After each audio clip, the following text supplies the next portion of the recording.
welcome to episode 176 of Silver Lining for Learning. I want to wish everybody a very happy new year. We are coming back after a little bit of a gap. I think all of us needed a break from almost 3 years of every Saturday, or pretty much every Saturday, on Silver Lining for Learning. And there was people were traveling and there was the break. So we decided to take a bit of a hiatus, but we are back here now. So I'm Punya Mishra. I'm at Arizona State University. With me are my partners in crime, Chris Didi at Harvard, Kurt Bonk at Indiana. Young Zhao is traveling in China, so cannot join us this week, but he will be back next week. So with that, gentlemen, how are you and how was the break? How did it feel to be away from Silver Lining for 7 weeks? That's the longest break we have had. And to be honest, the first few Saturdays, I felt sort of at a loss, because this had become such a part of my routine over almost since March of 2020. So I wonder how things felt for you. But after a while, I sort of got used to the fact that my Saturdays were mine in some weird way. But it's good to be back. And so I'm going to start with you, Chris. How are you? How was your break? And what's up? Fine, the break was good. Like you, I missed both Silver Lining for Learning and interacting with my co-hosts. So it's nice that both of those activities are going to start up again. One of the things about Silver Lining for Learning is that the world keeps on moving. And so there's no shortage of things for us to talk about today that are different than when we did a Host Reflect episode in November. And once we hear from Kurt about his thoughts about the hiatus, I'm looking forward to diving in. Sure. I was just thinking about this, that the four of us have spent almost 180 hours together in some shape or form over the past 3 years. That's a significant number of hours. And so if we didn't really like each other, I don't think you could have pulled this off. But I think there is something to be said for the camaraderie that we look forward to this. So Kurt, how about you? If you add planning meetings into that and then email correspondence into that, it's well over 200, and counting. So it's been a great partnership with all of us having different skills and interests and things that we read and keep track of, and friends and our networks and so forth. The power of four. I actually wrote an article, the preface to one of the special issues I did called The Power of Four. I should share it with you guys. It's about working with teams of four, actually, like the Beatles. As I've said before, each of us could be a character in a Beatles movie.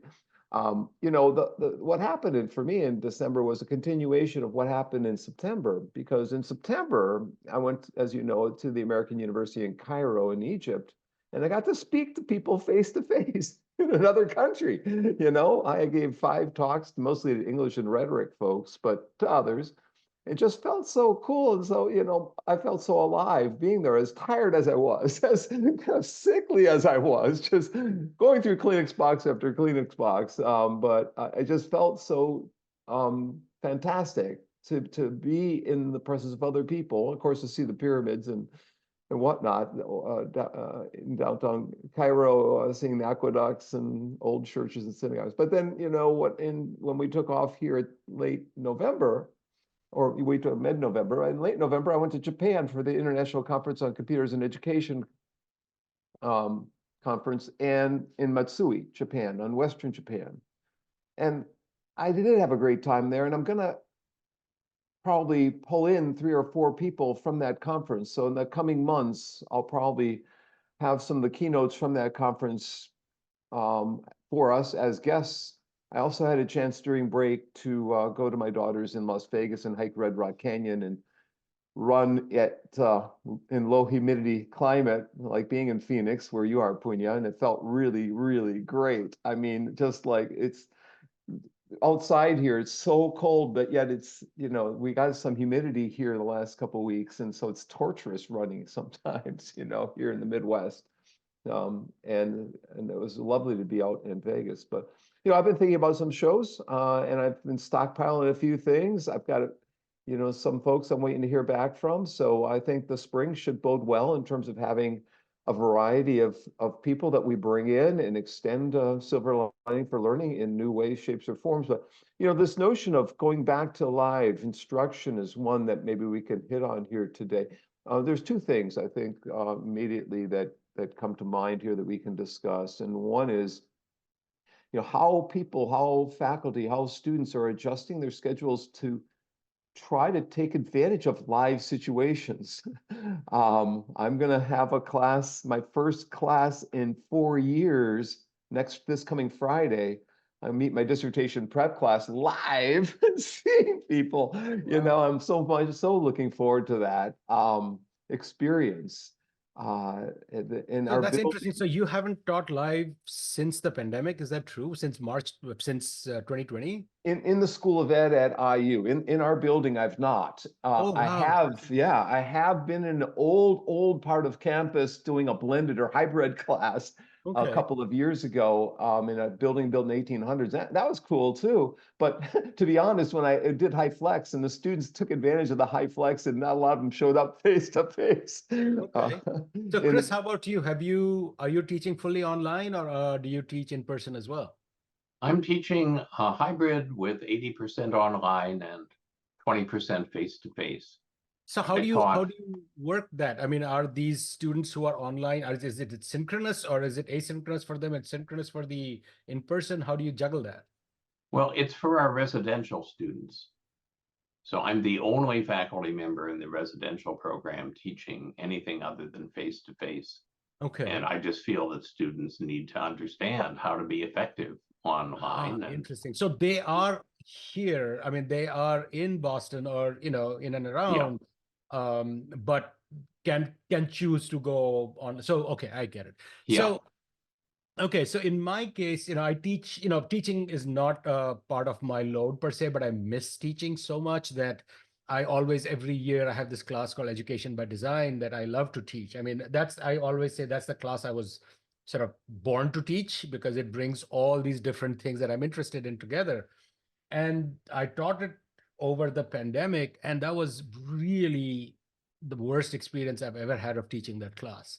Um, and partly I realize it's because this was fall of 2020. And I look back now and I realized that it was only that I had some form of low grade depression through that entire semester. And I didn't even, because I've never had experienced anything like that, I didn't have a word for it. And it was Thanksgiving when like the cloud sort of lifted and I could look back and say, oh man, that was not natural. What, like it was not me. And I didn't even realize it. And I think it affected my teaching. So I actually sent 6 months later, after the course was done, sent an email to all the students apologizing, saying that it like that was partly because of what like mentally I was going through. And it was very difficult. I mean, I had never experienced anything like that. And to sort of have that understanding that that was something that was just a cloud, like psychologically, that I was in a strange place was very weird. But I couldn't wait to get back to teaching it in person. And I've taught it in person twice now, and it has been so much fun. Last semester, I actually gave my students a design project that they had to do an event in this huge open space around AI and learning and what it means to be in this world with these bots and things. And they did a phenomenal job. We had like 100+ people come in. And so I really love the in-person teaching. That I have to say this. I think it energizes me in ways that at least, I mean, but that was a bad example, I think, because I've taught online before and I've felt it went well. But my last one, which was fall of 2020, was really one that I did not enjoy at all. And it's only in hindsight that I realized that it wasn't the medium, it was me. I was going through something which I couldn't put a finger on till it was done, till I sort of went through that tunnel and came out into the light in some weird way. So that gives a segue into something that I thought about, at least what I could talk about if you're interested today. There is an unprecedented amount of conflict in the world now at every level: international, national, local, within families. It's I remember the late 60s and the early 70s, which were a time of a lot of conflict: civil rights, Vietnam, Nixon. But this has this is even more profound, I think, because of we're now a global society, and so all of the international stuff, Ukraine and the Middle East, also add to this.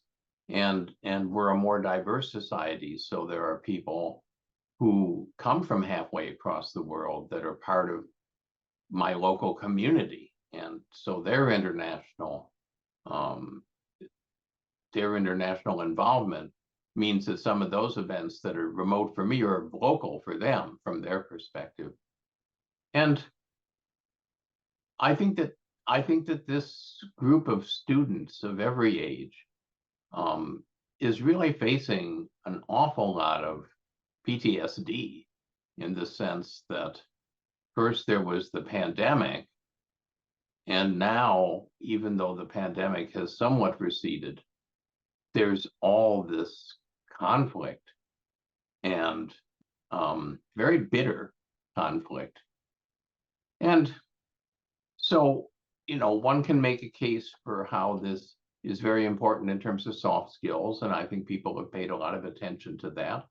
You can make a case in terms of how important it is to provide students emotional and social support for wellness. I think that's also getting a lot of play. It's really important. What I don't hear so much, so I'm finally getting to the point after a long prelude. What I don't hear so much is why we aren't preparing people intellectually for conflict avoidance and conflict resolution, as opposed to providing an education in such a way that if a conflict situation comes up, you either reach for a gun or a lawyer, or maybe both, and view the other side as an agent of hell, as opposed to somebody with a different way of thinking about the world. And so that's, I think, a shortfall of education that we can talk about. And some of it comes out of something that all of us are familiar with. I've written about it and spoken about it numerous times, which is that the whole school curriculum is based on one right answer. So there is a right answer, and there's only one right answer.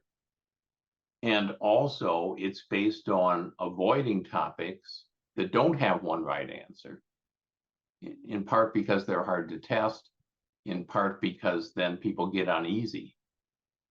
And certainly it's based on avoiding controversies.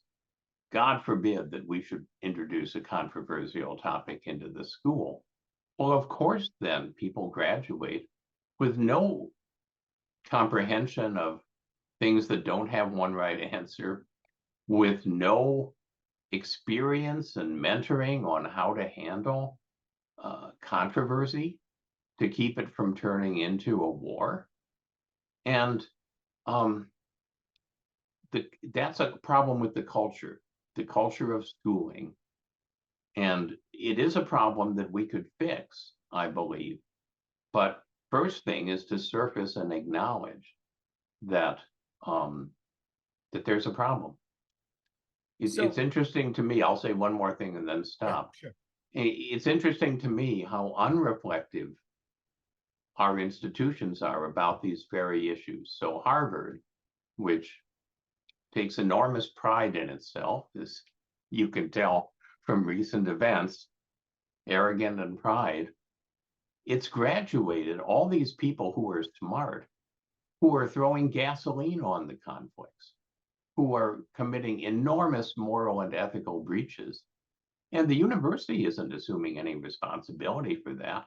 In fact, they're hoping that they'll give the university a lot of money, so they're kind of sweeping under the table the fact that they're engaged in dubious behavior. And Mark Zuckerberg is an example of this. So we're being, at the leadership level, our institutions are failing us, even in being willing to recognize this problem and take some responsibility for it. Yeah, no, I think you have put your finger on the point about that. As a field, as education, we really haven't confronted these issues in the ways that we should, but also that we live in a political climate where whether I mean, I remember reading this piece in the Chronicle where this person talked about that basically what's happening is that it's what she called the horseshoe, which is both the left and the right actually end up in the same place, which has to do with not allowing you to talk about X or Y. And there is no way that you can deal with these difficult issues if the whole idea is to shut down the conversation from the other end. Now, this is not way anyway an endorsement of extreme ideology or something like that, but there are lots of grays in between. But unless and until we can actually even talk about it, so whether it's politically what's happening in like Florida, or where it's like, oh, you cannot talk about the history of slavery in this country, like then what can you talk about if you cannot talk about the consequence of that, and all of that. And so I think that's one challenge. The other piece, which actually makes concerns me more, and this was kind of interesting when I was sitting in New Year's Eve wondering about 2024. This was the first time in a long time where I actually had a sense of dread for the coming year, which is like, I need this year to be done before it even starts. I mean, we have elections in India, we just elections in Taiwan. We, of course, have the conflicts that you've already mentioned. We have an election year coming up this year in this country. I mean, this is going to be, I mean, I think I was reading somewhere there are some 40 key elections happening across the world where like more than 4 or 5 billion people will be making some decisions. And I was like, man, I need this year to be done. And so that I can look back and say, okay, this is what happened. And now we start a new chapter. But it's partly a failure of education. You're absolutely right. I mean, you can point a finger there that we haven't. And again, this is not to say that educators haven't been talking about it and so on, but it's the broader sort of discourse around education, which I feel like doesn't recognize how important it is to figure out ways of communicating, or figure out ways of that there can be differences, but it can be respectful, and it doesn't have to end up being shutting the other person down or the other group down, or violence, or worse.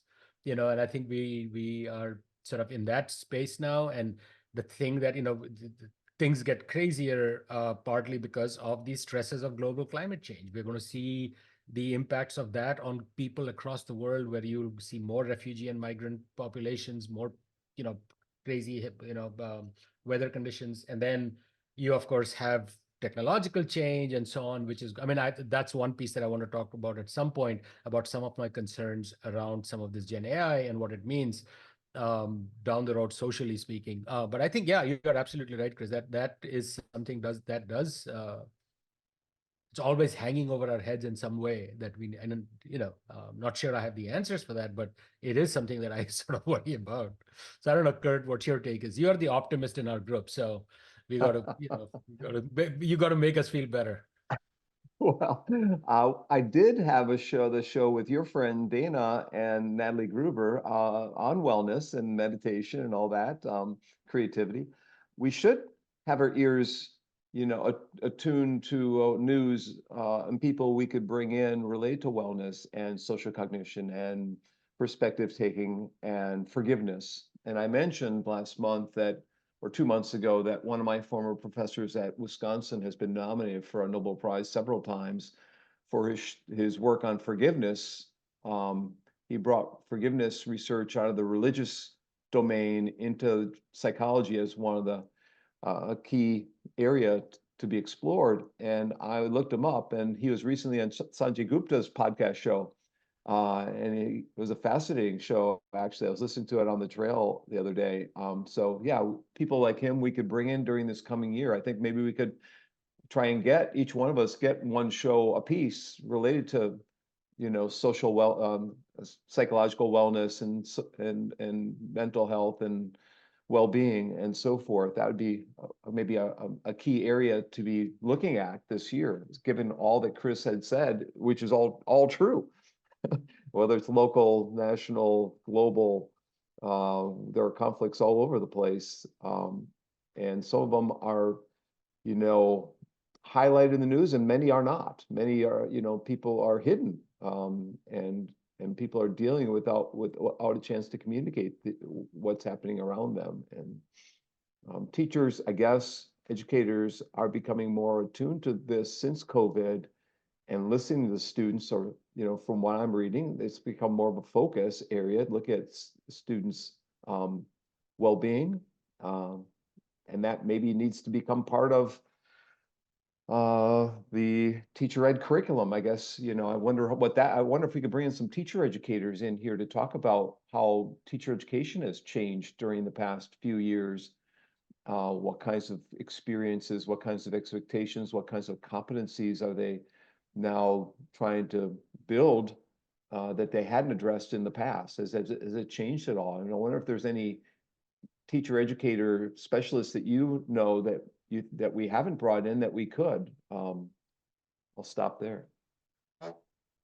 Well, Punya, when you were talking, it reminded me of George Orwell's 1984, where the Ministry of Truth, quote unquote, was constantly being whiplashed, because first Oceania would be at war with East Asia, and everything would be about them as the enemy. And then there'd be some kind of a deal cut with East Asia, and all of a sudden they were at war with Eurasia, and all the signs had to be changed, all the documents had to be changed. Some people had to be declared as traitors, other people became heroes. And then a couple years later, it flips again, and you're back to East Asia. And, right now, I think a lot of educators have that feeling. When the Republicans are in control, then there's certain topics that are highlighted and others that are taboo. And then when the Democrats are getting into control, it flips. And so you lose both ways, in a sense. It doesn't matter who's in control. You're in trouble for whatever you were doing when the last group was in control. Yeah, no, I mean, and if I can segue to something that I've been thinking a lot about. In fact, um, one of the things that, and I know, Chris, you've been speaking about this. I've seen some posts on LinkedIn talking about like generative AI and education and all of that. That's sort of the hot topic. And I kept thinking about the fact that, if you look at social media, if you look at things that way, it wasn't what the impact of social media, of teachers using it in the classroom. It was the way it changed the broader society, which then made it a bigger educational problem, right? And so whether or not because I remember doing this work back in 2007 and 8, where I was writing about, how can we use social media in classroom context or in educational context? And I realize now what a blinkered view that was, because the impact of that happened at a much wider social scale, whether it is in terms of the psychological harm on teens, or whether it was spreading disinformation, or whether it was getting people into extreme rabbit holes. And now educators have to now deal with that. And so I've been sort of thinking about, like, what are sort of the implications of this generative AI in a world which is driven by some of the things that we've already been talking about, right? And it seems to me, and there was this article in today's New York Times about how there's this whole breed of influencers who are sort of under the radar of any kind of regulation and so on, who are marketing all kinds of things to children and youth, which just don't show up on my radar, because it's niche targeting based on a lot of data that has been collected. And then I start wondering about that now. Right now they're paying a lot of money to these humans to be social influencers. We are in a space now where we can create AI social influencers who will, for all matter and purposes, will be absolutely like the real thing. There'll be no way of telling that this is not a real teenager in Wichita, Kansas, who's trying to pitch something to me, right? You can actually create these now pretty realistically, in who can speak in different languages, who can do all of that. I don't know if you have played with Hagen, this AI tool. So you can take a video, like I can take this video of me, just post it to Hagen and say, now make it speak in Hindi. And literally within seconds, within a minute, it will have my intonation, my voice, lip sync, but we speaking fluent Hindi or Bulgarian or Spanish. You cannot tell that it is not Punya speaking Spanish, a language I don't know a word of. And so I've been sort of thinking about the broader social consequences of these new technologies, because there are bad actors out there. There are people out there who will want to make money of this. And I just sort of really am concerned about the impact of that, and how it will then finally end up becoming an educational issue that we will have to be, or our K-12 teachers or our faculty will have to be dealing with. So I wonder what you guys' thoughts are on that. This has been something that I've been thinking quite a bit about, honestly, in the last few months. Spell that, Punya, for us, for our H-A-H, audience and for me too. it's Haygen, and you need a paid account, and I played with it a little bit, and it's actually very impressive. It's incredibly impressive. So you could take any of the talks that you have given, upload it to Haygen, and it will now have that talk in whatever language you choose. It's better with some languages than with others, but most of the commonly used languages, it will literally have lip sync, hand gestures, intonation, perfect. Well, I don't know. Yeah. I think I've told before in one of the 180 episodes about in the 80s traveling through Mexico with an interpreter into Spanish who was supplied by the National Department of Education. And someone would ask a question of me, the interpreter would translate it into English. I'd give a 30-second answer, and the interpreter would talk for 5 minutes. And I had no idea what I was saying to them, but I'm pretty sure it wasn't what I said in 30 seconds. I'm wondering if you took Haygen and you had it do that translation into Hindi, and then you fed the Hindi thing into Haygen, and you said, now translate this into English. Yes, the lip syncing would be good. Yes, the English would be fluent. But I'd be willing to bet a considerable sum of money that the semantics would be wrong. That in fact, it wouldn't be accurate in terms of the semantics, because it takes actually a great deal of human talent in order to understand how you take a complex, concept, phrase, and render it accurately in a language which is in fact not just a different set of syllables and sounds, but it's a different way of thinking. So I'm worried that people are confusing style with substance. So I mean, I have used Haygen, but I don't have the examples in front of me because we were doing it for this project with these students. But what I have used, and you can go to my website and see this, where I have taken a executive summary for a paper that I wrote, translated into Spanish, and then translated it back into English, right? And this is not emotional language or literary language, but it is a serious academic piece. And I actually had somebody also Spanish speaking, and I've translated to Portuguese, Turkish, and I've had people who are fluent speakers edit it. And they couldn't find many errors in it. And they reverse back into English. You can go and compare the original English to the Spanish and back to English again. It's done a phenomenal job. I would change like few words in between here and there. So for academic prose in the Romance languages, so it didn't do a very good job with Bengali because there isn't enough of a training corpus on Bengali, right? The Mandarin version was not very good. So when I go back to English from Mandarin, clearly things had shifted. But for Spanish and Portuguese, it was actually quite phenomenal. And I think your qualifier is important, which is academic language. Yes, for sure. I would love to see this, feed the Declaration of Independence into it and see what comes back after a couple cycles of translation, because that's much more the kind of imprecise but complex, nuanced, contextually dependent interpretation that I think it will fail that test. If it doesn't, I'll eat my words and I'll be very surprised. I want to mention two things. Have you seen Pictory?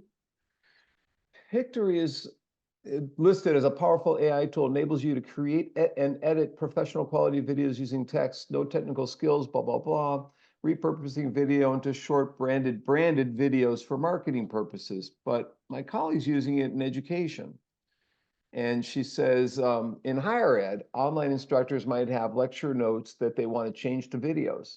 Many times it's hard for us to create videos by ourselves and lack the time and skills to do so. We can choose background images and voice with Pictory, male or female voices, different accents. And some students don't want to read articles. Instructors could turn those articles then into audio files or videos for them to listen to. We can post both formats, articles and videos and audios, like audiobooks. She says, I think younger generations seem to like listening or watching over reading. So that's one point I want to bring up. Is similar to your Hagen. These are new technologies that are enabling us to create multimedia products, resources for students on the fly, which might be really appealing to the younger generations out there. I don't know. It's something to think about and ponder. The other thing I wanted to bring up is this semester I'm teaching emerging learning technologies. And in the past, I've had something called the monster syllabus, over 100 pages, it was 114 pages last time of all, research and news clippings and videos and all sorts of things and assortment of topics. This time I decided to throw it in the trash. I decided it was not 2 years. I haven't taught in 2 years. It's going to cause me major migraines to update that. So I created a new syllabus. And this is what I did. I had done a couple special issues of journals on emerging technologies, so I used them, and I just used special issues of journals. The whole syllabus is special issues, current ones since the pandemic. So my question for you all is, this is one way, because today it seems like every time I turn around, someone's got a special issue on this or that, especially in this AI world. I mean, there's so many special issues on ChatGPT this past year. But to create current content, this is one way to keep things, vibrant and alive and so forth, just relying on special issues. You got all sorts of people doing cutting edge research. I'm just throwing that out there. Have any done that before in your classes? And So, couple of thoughts here. So, Chris, while Kurt was talking, I took the Declaration of Independence, I put it into Claude, asked it to translate into Spanish, and then opened a new chat, asked it to translate back. It did a pretty good job. I can share those pieces with you.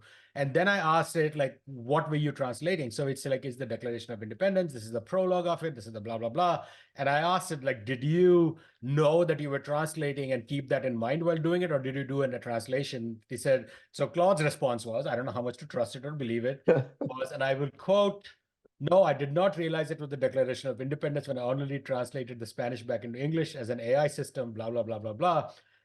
And I can share with you, it's actually done a pretty darn good job of A to B to back. Was it precise in every word, but did it capture it pretty good? Yes, it did. So that's one piece, just as a little game.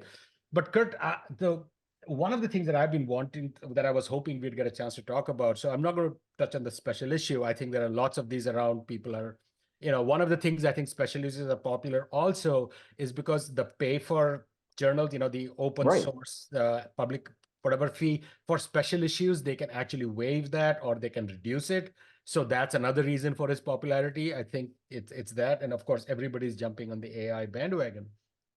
But I have a slightly different concern, which is that one of my former students did this really amazing series of studies where she looked at implicit bias in these AI systems. And so what's interesting is that, you can give it a task which teachers are using it for, that we have some evidence of, is to evaluate a student essay and give feedback. So what you do is you give it an essay and you ask it to give feedback, and then you change the prompt in the beginning, classic sort of experimental condition. So in one case, you give them no information about the student. In another case, you say this is an African-American student. Another case, you say it's a Caucasian student, or you say inner city, or you say private school, and you look at, does it make a difference in the scores?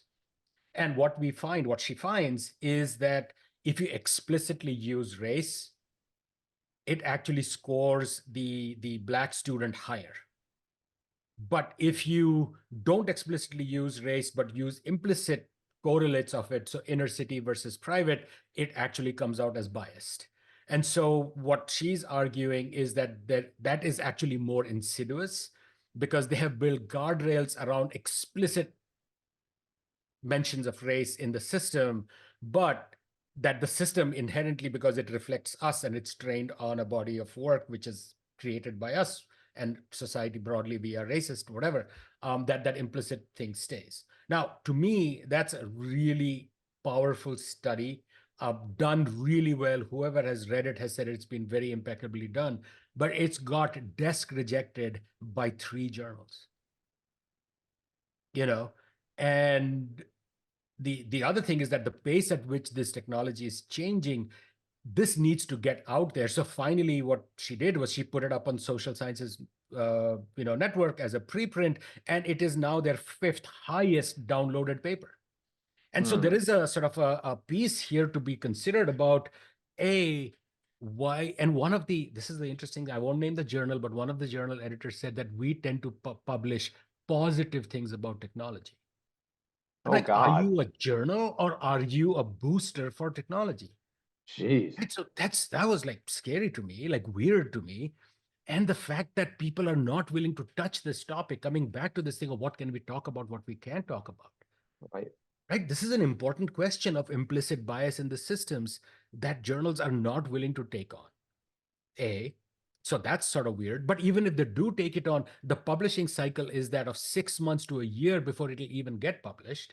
By then, the tech has moved on, and Yep. this needs to become part of the conversation now, not a year from now. So I think there are some real challenges in the publishing world in a variety of different ways around sort of controversial topics as well. That That's as why my team academics, has we are been, not willing to tackle these things. I don't know what your thoughts are on this, because I've been really surprised by this. yeah, for all the grad students out there who are listening to the show, or recently minted PhD students, EDD students, take a look at special issues as a publishing outlet. If you can get through the first round, second round of reviews, which happen pretty fast because they're on a tight timeline and deadline normally, submit a short proposal to these special issues and just see what happens. And if you're doing AI related research or cutting edge technology research, you will find special issues out there. Otherwise, you're going to be waiting 2 or 3 years for your articles to come out. This is Oh. just this is the hard truth. And my teams have been able to pretty quickly jump into the AI research and language learning camp, and have gotten actually 4 things in the last year, 2 accepted, and 2 published, ready, and 2 about ready to be accepted, and a couple more on their way.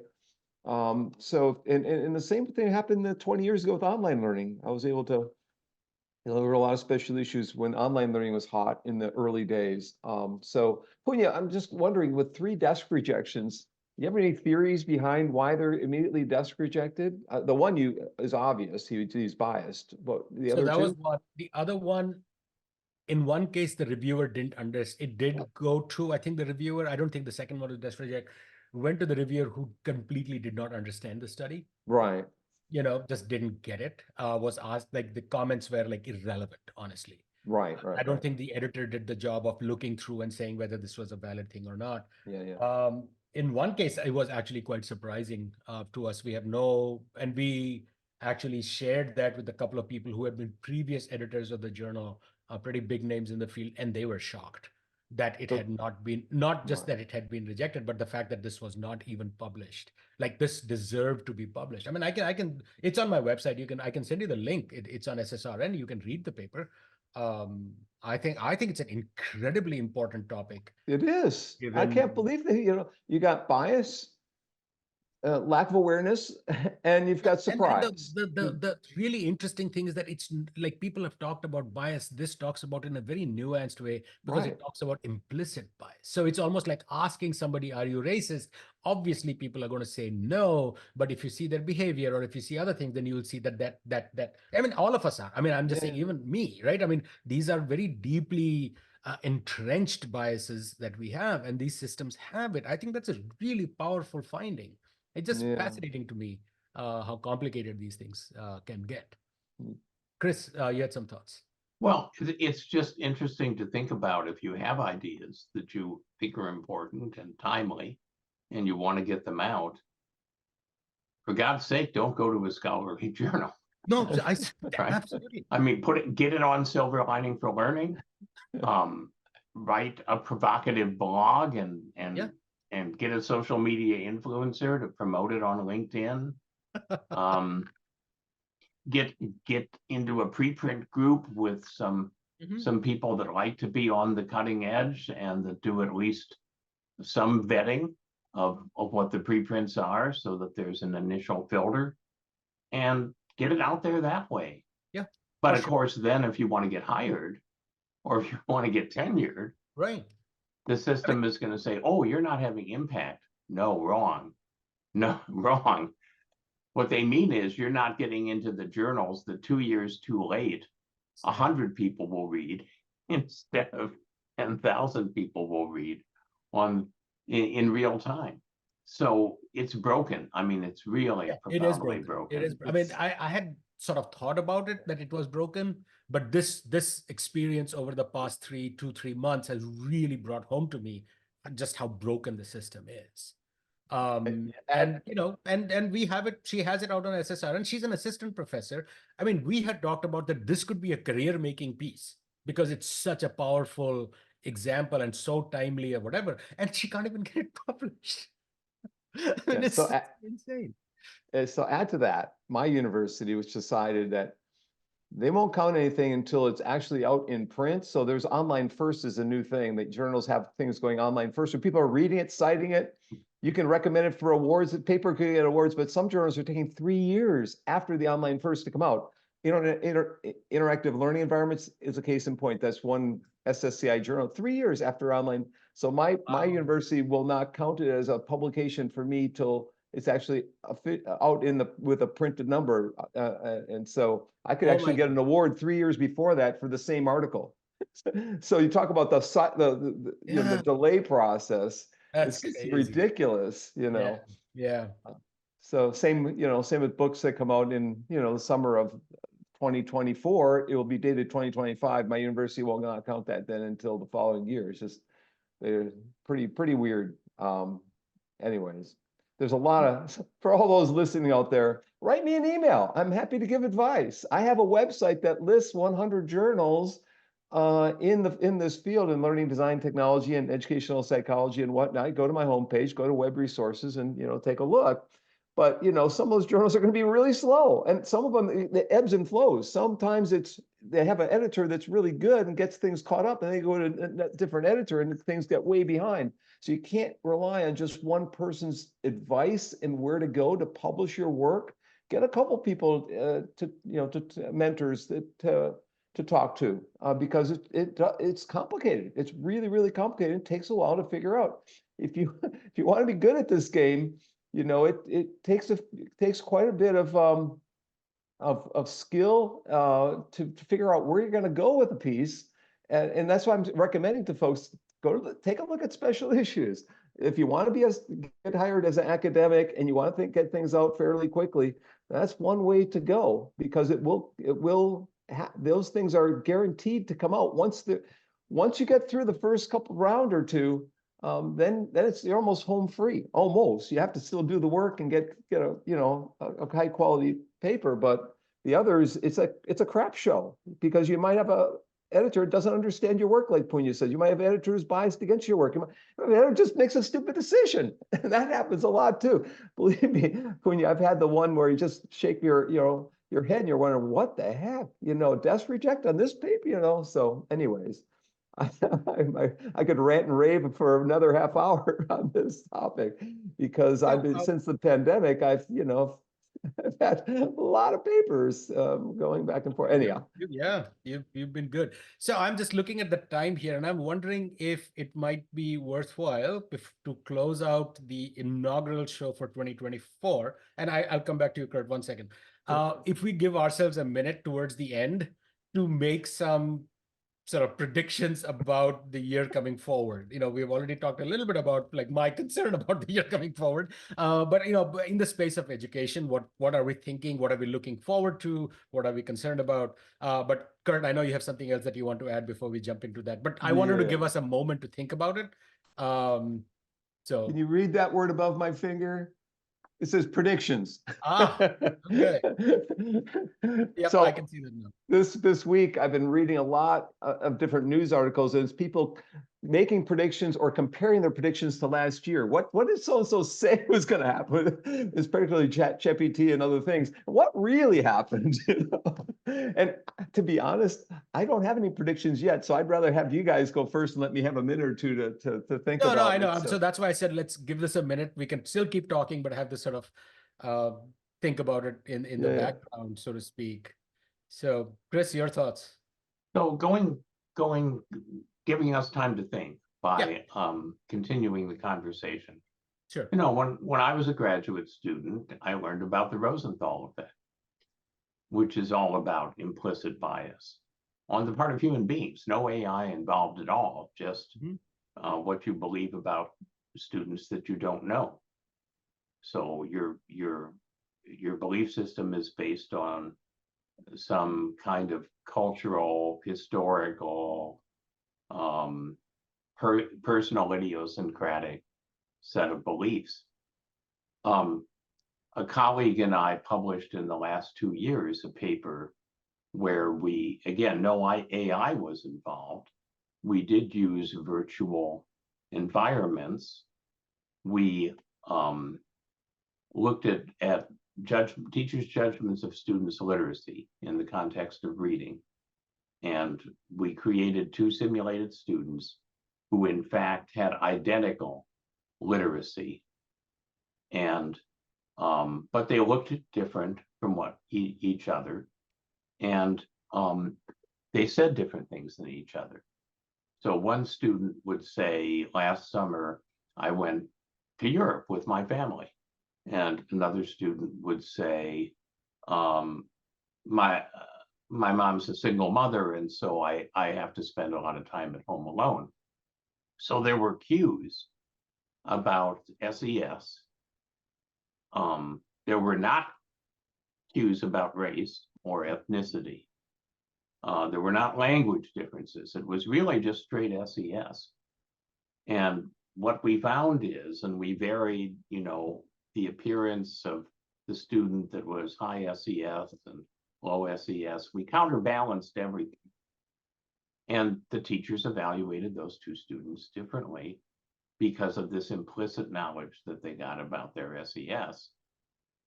And so I think the issue is that we're never going to really eliminate bias. Human beings are biased, and because human beings are biased, AI systems that are trained on materials generated by human beings, those AI systems are going to be biased too. So the trick is not to somehow eliminate it, but to identify it and to choose not to act on it. Exactly. And I don't see that happening so much. It's turned into a witch hunt for bias, as opposed to accepting bias as part of the human condition and strategically finding ways to minimize it. Right. And I think that was the point of the paper. I think the point of the paper was not to say that the systems are biased, but to say that there is implicit bias and we need to build our own internal guardrails, our own way of critically thinking about it so that we recognize that. And that might be happening. And then how do we prevent that from happening rather than just assuming that these AI systems, just because when you explicitly ask it about race, it actually overcompensates.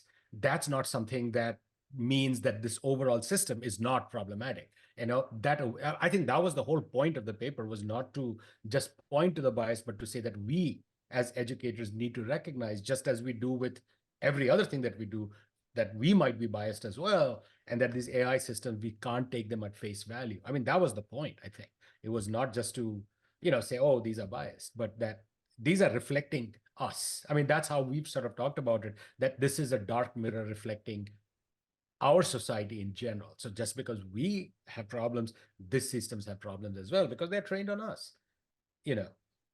So anyway, so I mean that's been an interesting journey, just watching that paper bump around here and there. Kurt, thoughts? Well, I'll start since I have a few notes, at least generate a couple of things to consider. We got 5 minutes left approximately.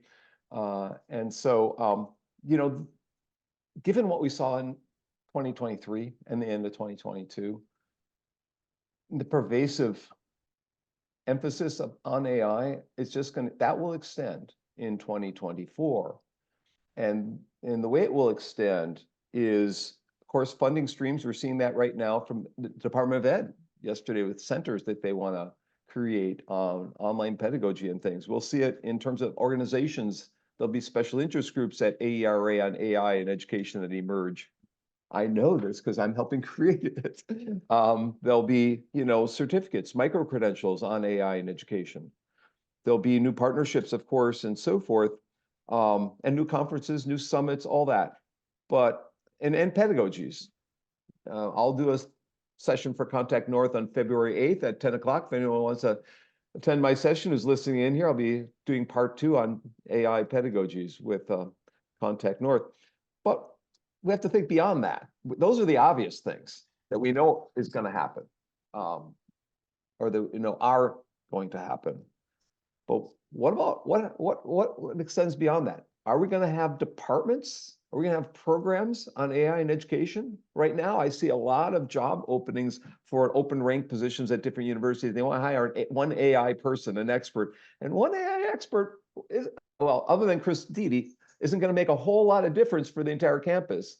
When they have cluster hires, huge, hiring 5, 10 different people, and you can create a whole new departments on AI in education. Or what if we have whole institutions create new, universities are having trouble financially. What if we have new institutions emerge that embrace AI in education? I'm thinking 20 years ago in Korea, when I went there, they had Seoul National University and they had Cyber Seoul National University. They had, Kyunghee University and Cyber Kyunghee University, and the same Hanyang University and Cyber Hanyang University. Are we going to see some semblance of that and have Indiana University have AI, Indiana University AI in education, or something that eventually just becomes a standalone entity on its by itself? So we're going to have incubator, small entities that are created at Purdue, at Indiana, at Harvard, at ASU that grow tremendously over the next decade or two, and then branch off and it's its own institution. So, that my prediction is that will probably happen. But Chris is more of an AI expert than I am. So I will cede the mic over to Chris and we can get his wisdom and he can critique my ideas. Chris. Well, I'm a little worried about all of the AI in education positions for a different reason, which is I think that they're narrow.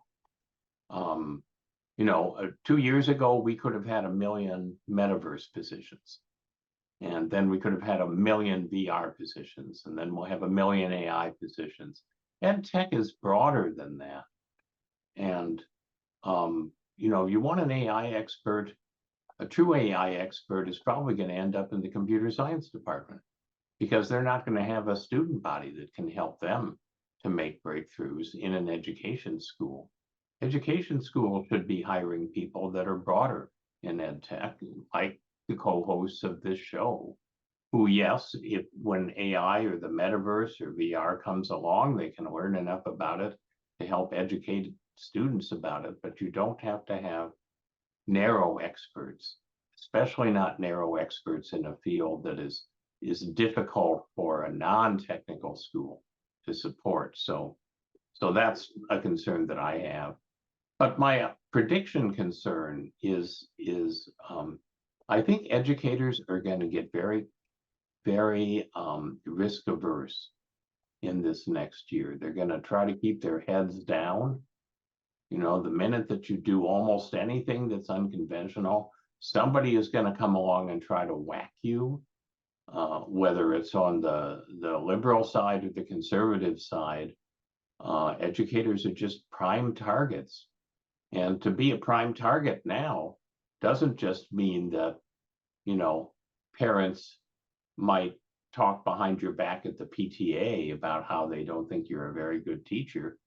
Your house can get swatted and you could get death threats on your phone and all these other unfortunate things that are happening. So I think it's going to be a very tough time for innovation because the instinct is going to be, if I just teach nothing beyond the 1850s, And if I just stayed with the multiplication table, you know, and have students memorize every element in the periodic table, nobody's going to come after me.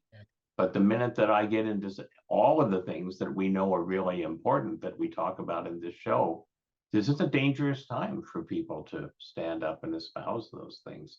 So my prediction is that it's going to be a time where people are risk averse, and it's going to be hard to get them out of that mentality.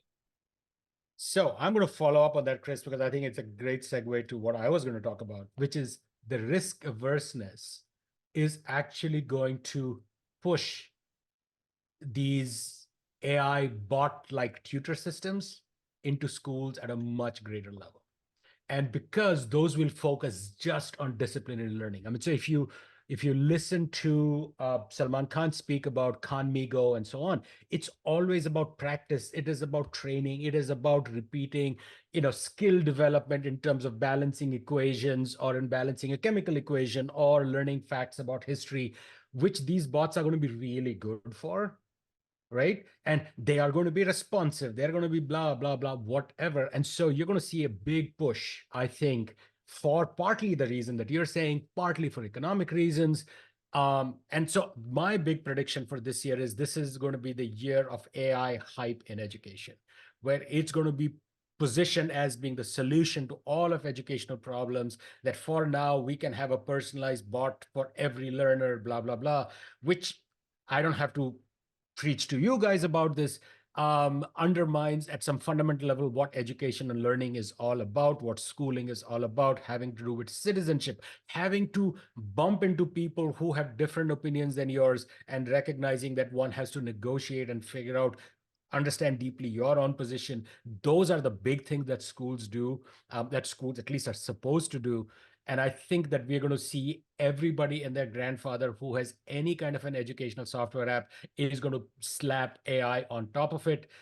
These language models vary dramatically in terms of their capabilities. There are smaller models which are like really bad. You go back to ChatGPT 2.0, for instance, versus 4. And not that 4 is perfect, but it is significantly better. But you're going to have people who are going to say, oh, this is AI powered, when they will have some dumbass, AI model sitting in the background of that app. I see a lot of conversation around efficiency. I see very little conversation around transformation. So you're going to see, oh, we can make teachers more efficient. They can create more tests. They can they can evaluate student work faster and better, not questioning the fundamental assumptions of what education can and should be. So I am predicting this is the year of AI hype, which is going to go off the charts, just like we did with MOOCs and just like we did with every damn thing that came along, and so this 2024 for me is that. I'm not even going into the broader, I've already talked about the broader socio-political stuff that's going to be happening. But I think in our field, this is the year of hype, which is going to go bonkers. Yeah, and Bonkers. then That's what I the would. economic model is flawed, because you pay 35 a student to solve Khan for math. You pay somebody will do reading for $50 a student, and where do people think all this money's coming from? It's coming from teacher salaries. Is what it's coming from. And so what you'll end up with is essentially paraprofessionals teaching classes, Mhm. because the claim will be, well, why do you need somebody certified in math if you've got solved Because the Khans? math guy is already there, which Yeah. is a bot. Yeah. So we'll have paraprofessionals, essentially babysitting classes, and students, whatever they feel about interacting with a chatbot for 15 minutes, are not going to want to interact with chatbots 6 hours a day. So the whole thing is just, I don't know. Brings us back to the wellness issue. Yeah. Psychological safety and so forth, psycho-emotional well-being.